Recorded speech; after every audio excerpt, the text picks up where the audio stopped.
ঈদুল আজহার আগে বাংলাদেশের উপকূল জুড়ে শঙ্কার নতুন নাম দুই সম্ভাব্য ঘূর্ণিঝড় শক্তি ও মন্থা। বঙ্গোপসাগর ও আরব সাগরে এক সপ্তাহের ব্যবধানে দুটি শক্তিশালী ঘূর্ণিঝড়ের আশঙ্কা তৈরি হয়েছে বলে জানিয়েছেন আবহাওয়া গবেষকরা। আবহাওয়াবিদদের মতে এই দুটি ঘূর্ণিঝড়ের উৎপত্তি এবং প্রভাব সরাসরি বাংলাদেশের দক্ষিণ পশ্চিম উপকূলীয় জেলাগুলোকে ঝুঁকিতে ফেলতে পারে।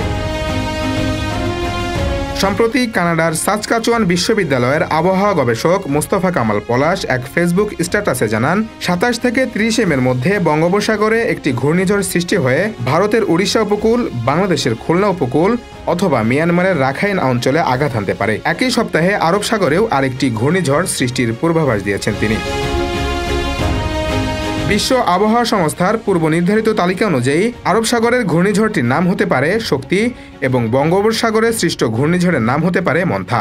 গবেষক পলাশ বলেন, যদি আরব সাগরের ঘূর্ণিঝড়টি আগে সৃষ্টি হয়ে শেষ হয়ে যায় তাহলে বঙ্গোপসাগরের ঘূর্ণিঝড় মন্থা আরও বেশি শক্তিশালী হয়ে উঠতে পারে। বাংলাদেশ আবহাওয়া অধিদপ্তর জানিয়েছে, উত্তর পশ্চিম বঙ্গোপসাগর ও তৎসংলগ্ন এলাকায় ইতোমধ্যে একটি নিম্নচাপ সৃষ্টি হয়েছে, যা ঘনীভূত হয়ে ঘূর্ণিঝড়ে পরিণত হতে পারে। এর প্রভাবে খুলনা, সাতক্ষীরা ও বাগেরহাট সহ উপকূলীয় অঞ্চলে টানা বৃষ্টিপাত, দমকা হাওয়া এবং প্লাবনের আশঙ্কা রয়েছে।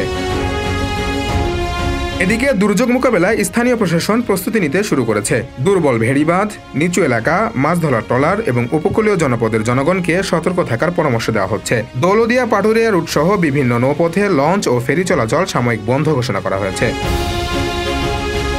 ঈদ সামনে রেখে উপকূলে লাখো মানুষ এখন আতঙ্কের মধ্যে দিন কাটাচ্ছেন। আবহাওয়ার খামখেয়ালিপনা ও দ্বৈত ঘূর্ণিঝড়ের পূর্বাভাসে স্বাভাবিক জীবনযাত্রা ব্যাহত হওয়ার শঙ্কা দেখা দিয়েছে। তাছাড়া আবহাওয়া পরিস্থিতির উন্নতি না হওয়া পর্যন্ত মৎস্যজীবী ও উপকূলবাসীদেরকে সমুদ্র ও নদীতে না নামার আহ্বান জানানো হয়েছে।